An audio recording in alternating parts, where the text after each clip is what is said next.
Jorge Rolando Bauer está con nosotros. Buenos días, Bauer, ¿cómo estás? Excelente, con tendencia a mejorar. Bueno. Y como estamos en guerra, ahora mismo tenemos dos guerras. Hay dos guerras. Una que es irregular. Entonces, Bauer nos comentaba que tiene algunos datos interesantes sobre lo que ha pasado con el fútbol y las guerras. Adelante. Bien, no sé si ustedes lo experimentarán, pero cada despertar uno descubre que vivimos una frágil paz. No sabemos si un curso de agua va a producir un enfrentamiento entre dos países que vivimos la misma isla. No sabemos qué puede ocurrir entre un grupo con una concepción de la fe diferente que están distantes de menos de 40 kilómetros. No sabemos qué puede suceder en Guatemala, donde unos cuentan los votos de una forma y otros cuentan de otro. Lo cierto es que la paz que vivimos es muy frágil. Y el fútbol, dentro de esta realidad, acaba de mandarle al mundo un mensaje extraordinario. Las 211 federaciones que conforman la FIFA, de manera unánime, han determinado que el Mundial del 2030, cuando se va a celebrar un siglo del inicio del Mundial, sea disputado en 3 continentes y en 6 países diferentes. Es decir, un mensaje de unión, al menos la intención, que va a llevar el espectáculo del fútbol a la Argentina, a Uruguay, a Paraguay, a Marruecos, a España y a Portugal.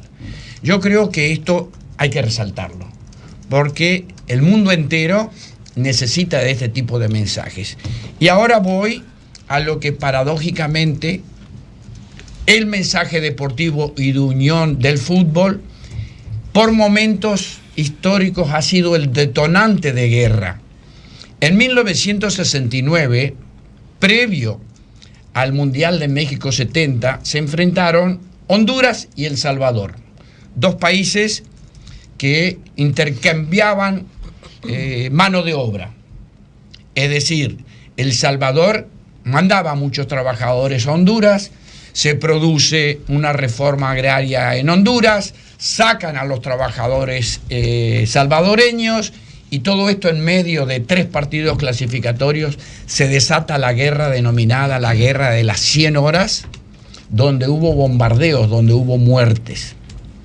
Eso es un episodio que la prensa internacional la declaró como la guerra del fútbol. En 1973, Israel entra en un conflicto armado contra Egipto y Siria. Y en esa ocasión, todo el continente asiático, como consecuencia de ese enfrentamiento, decide no participar en partidos de fútbol contra Israel. Estamos hablando que eso aconteció en 1973, hace 50 años, e Israel fue desterrado de Asia. Ningún país asiático quiso volver a enfrentarse en terrenos futbolísticos a Israel. Entonces la UEFA asimila a Israel. La UEFA es la Unión Europea de Fútbol Asociado, y aunque geográficamente Israel forma parte del continente asiático, lo lleva a la organización europea. Y es ahí donde en la actualidad Israel participa de las eliminatorias, e incluso Israel ha estado en un mundial de fútbol. Pero avanzamos en la historia, y para los jóvenes, para las nuevas generaciones, escuchar hablar de la Europa del Este puede ser griego, ¿no? Pero en 1990, Yugoslavia era un poder, era un país del este. Y en Zagreb, que es la capital actual de Croacia, se produce un histórico partido de fútbol entre un equipo denominado Estrella Roja, que pertenecía a los seguidores de Serbia, que no quería la independencia de Yugoslavia, y el equipo de Zagreb de Croacia, que quería la independencia.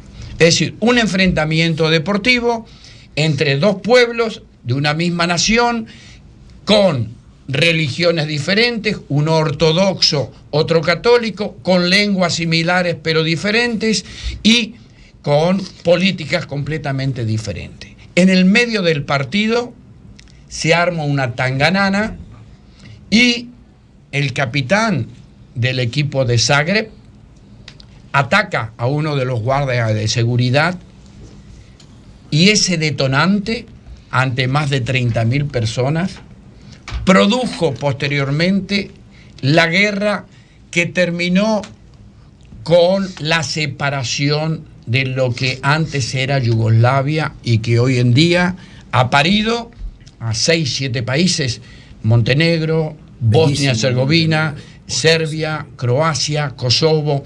Es decir, que el poder del fútbol es tan pero tan grande que es muy probable que a la gente le llame la atención. Pero yo quisiera puntualizar en el poder positivo. Para nadie es un secreto que en los países limítrofes, Estados Unidos y México tienen 1000 problemas. Hay un muro que atraviesa incluso las costas. Bueno, el fútbol ha logrado que el Mundial del año 2026 sea compartido por los 3 grandes países de Norteamérica. Se va a jugar en Estados Unidos, se va a jugar en Canadá, se va a jugar en México. Mensaje sintetizado, como decía Nelson Mandela: no hay gobierno en el mundo con la capacidad de derribar las barreras sociales que no posea el deporte. Definitivamente es una fuerza extraordinaria que se utiliza en el buen sentido de la palabra, produce situaciones extraordinarias en beneficio de la humanidad. Yo no sé si la platea conocían ese tipo de situaciones, ¿no? No es agradable decir la guerra del fútbol. Sí, con una etiqueta así, claro. Ninguna mamá, ningún niño dice te voy a mandar al niño al fútbol, ¿no? Pero el fútbol no para, el fútbol continúa. Israel no es el momento en que la gente esté pensando el fútbol. Tiene ambiciones de clasificar al Mundial, pero no solamente Israel en una situación atípica. Recordemos que la gente de Ucrania, en el medio de los bombardeos, seguían participando en eliminatorias mundialistas, utilizando a Polonia, un país vecino, como sede para poder disputar los partidos, con buenos resultados. Increíblemente, la convicción que tienen estos futbolistas, que hacen su trabajo porque son profesionales en condiciones extraordinarias. Hay un protocolo. Si cuando el partido está en desarrollo suenan las alarmas, tienen que mandarse a protegerse en los refugios, y eso dice, pero eso es una obra dantesca, eso no es real. No, ocurre en Ucrania, ha estado ocurriendo.